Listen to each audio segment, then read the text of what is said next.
이처럼 우리가 죄에 빠진 사람은 결국 영적으로 죽어 있는 상태가 되고 결국은 그 이 땅에서 780년 동안 사는데 인생은 나그네 길인데 이 나그네 길을 가다가 어디서 왔다가 무엇을 하다가 어디로 가는지를 모르고 죽는다니까. 그리고는 죽음 앞에 서면 모든 인간이 두려워한다니까요. 왜?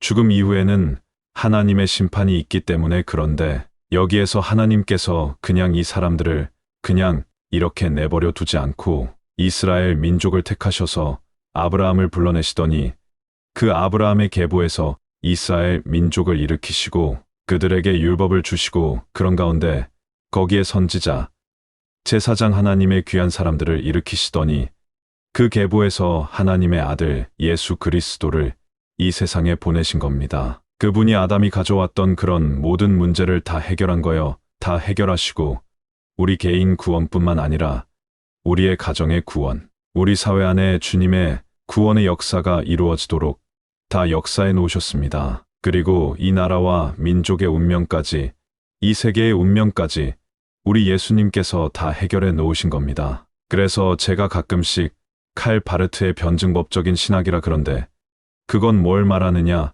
우리는 어떠한 문제가 해결이 됐어요. 해결이 돼 가지고 합이 나왔습니다.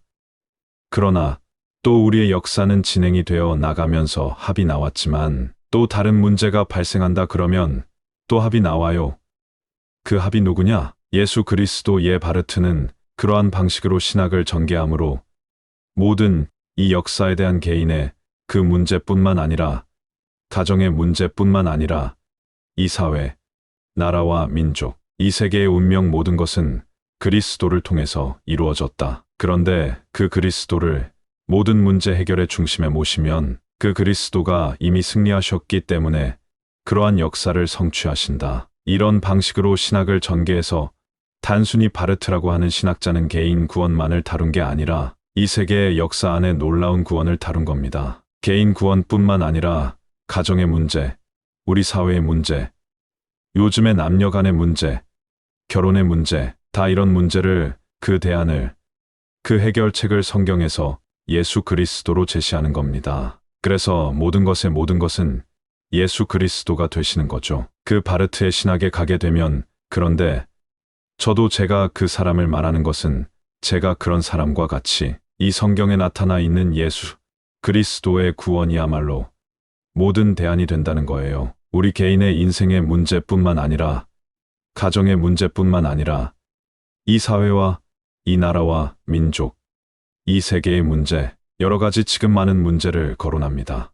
그런데 우리 예수님만이 그 모든 문제의 대안이 되시고 합이 되신다는 거예요.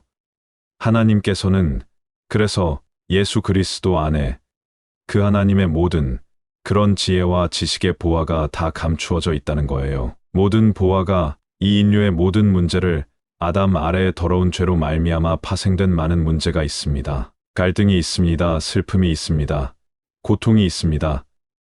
그 문제를 우리 예수님께서 다 해결하신 거예요. 그래서 그 예수님을 실제로 그렇게 모든 분야에 적용하게 하시려고 이 세상에 믿는 자 안에 오신 분이 누구냐? 성령 하나님이신 겁니다. 성령 하나님께서 우리 개인의 구원 문제뿐만 아니라 우리 가정의 문제, 우리 사회의 문제, 우리 나라와 민족의 문제, 이 모든 역사의 문제를 해결해 주시기 위하여 성령님이 오신 거죠. 그래서 놀라운 겁니다. 그리고 이 성령님이 오셔서 역사하는 것은 결국 예수 그리스도의 몸을 일으켜 이 세상의 빛과 소금이 되게 하시는 거예요.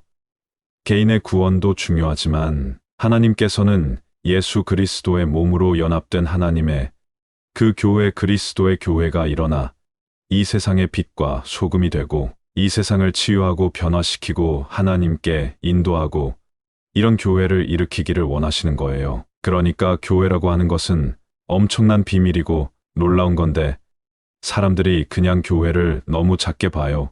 성경을 보면 교회는 하늘에 있는 모든 정사와 권세와 능력과 보좌들에게 하나님의 놀라운 영광스러운 지혜와 그런 것을 다 드러내십니다. 하나님의 아들 예수 그리스도께서 예수 그리스도의 몸된 교회를 통하여 이 세계의 역사를 치료하시고 변화시키고 새롭게 하신다는 거예요. 그런데 저와 여러분이 개인적으로 뿐만 아니라 그리스도의 몸된 구성원이 돼 가지고 교회의 구성원으로서 세상의 빛과 소금이 되고 하나님께 영광 돌리는 그런 사람들로 하나님께서 저와 여러분을 일으키시려고 하는 겁니다. 한번 읽어보겠습니다.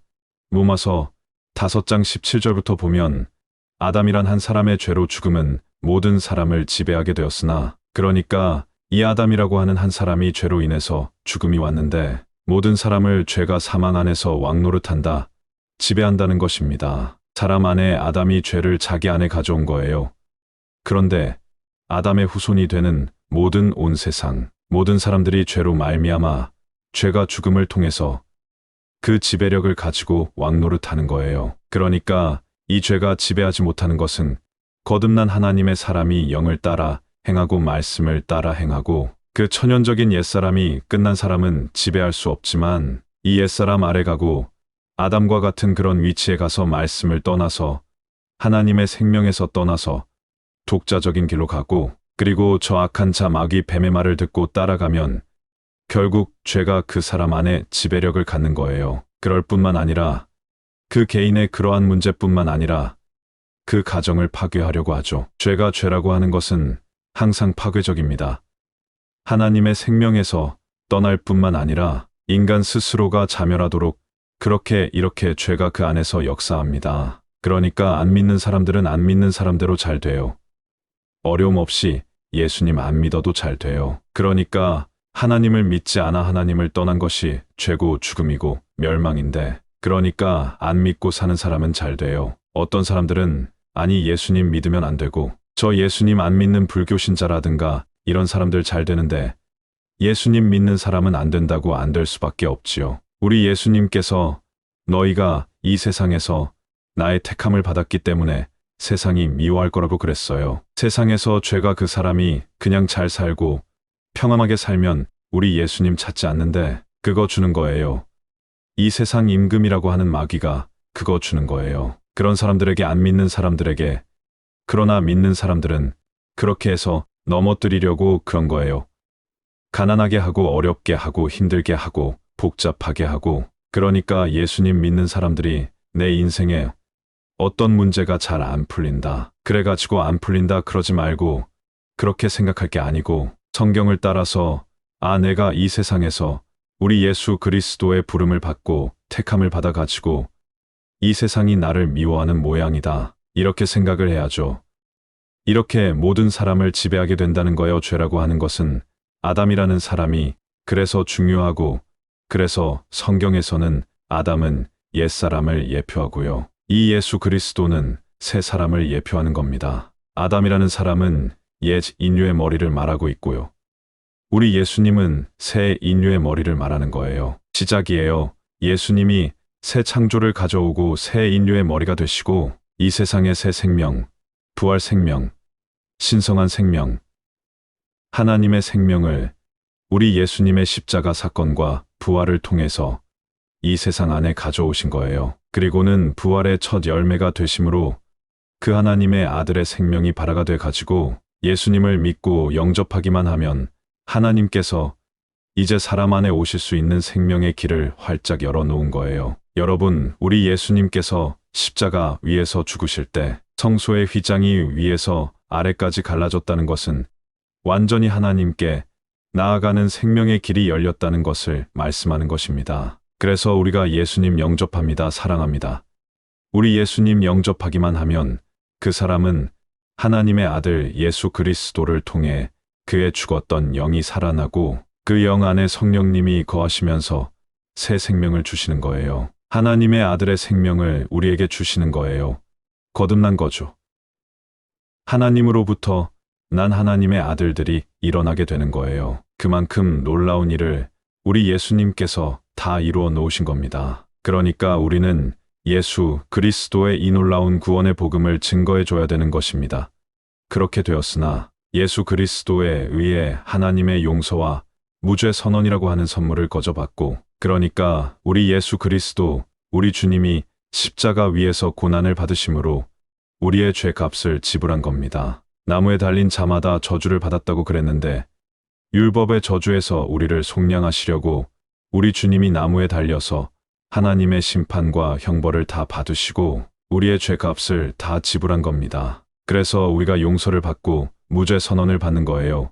그 예수님을 영접하기 때문에 그 예수님이 그러한 문제를 근본적으로 다 해결하셨기 때문에 그 예수님을 영접한 그러한 사람들에게 하나님께서 그들에게 선물로 그러한 구원이라고 하는 선물을 주시고 새 생명을 주시고 죄 없다고 죄를 용서해 주시는 거예요. 죄를 우리 주님이 그 죄값을 지불했기 때문에 우리가 죄인이 아니라는 게 아니라 죄인이었는데 우리 죄를 하나님이 죄를 없이 해주신다니까 죄값을 지불했으니까. 그런데 그 사람이 그 죄값을 지불하신 예수님을 나의 주님으로, 나의 구주로, 나의 하나님으로 영접을 한 겁니다. 그래서 영접하는 자에게는 하나님의 자녀가 되는 권세를 주셨다는 거예요. 그 사람들은 혈통으로나 육정으로 나지 아니하고 오직 하나님께로 난 자라는 거예요. 여러분과 제가 그 예수 그리스도의 그런 놀라운 일을 믿음으로 받아들였는데 그 선물을 다 받게 됩니다. 여기 선물을 거저받고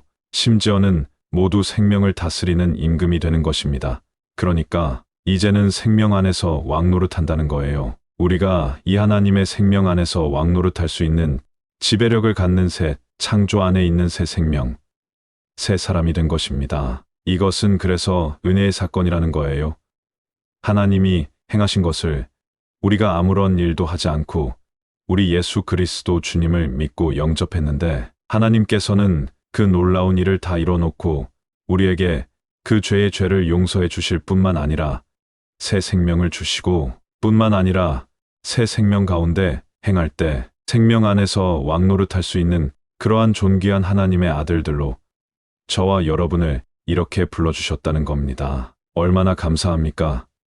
그러니까 우리가 조금 이 세상에서 어려움이 있고 어떤 질병이나 가난이나 고통이 따라온다고 그래도 좌절할 것 아니죠.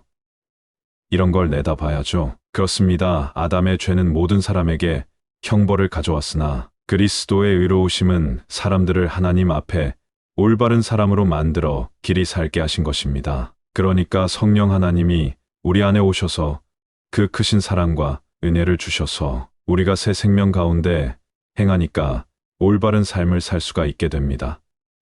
우리 예수님처럼 바울처럼 누가 오셔서 성령님이 성도들 안에서 올바른 삶을 살 수 있도록 그런데 그것도 마지 못해서 지옥에 안 가려고 종으로 하나님이 무서워서 두려워서 하는 게 아니라 하나님의 아들로서 이 하나님께서 나에게 주신 그 크신 사랑과 은혜가 너무 감사해서 기쁨으로 하나님의 말씀에 순종하고 하나님의 의를 이루는 거예요. 그래서 로마서 8장 4절에 우리 예수님을 믿고 영을 따라 행하는 그 사람을 통하여 율법의 의로운 요구가 이루어지게 하려는 거예요. 우리가 율법을 이루는 게 아니라 저는 결코 여러분들에게 율법을 앞세우는 게 아닙니다.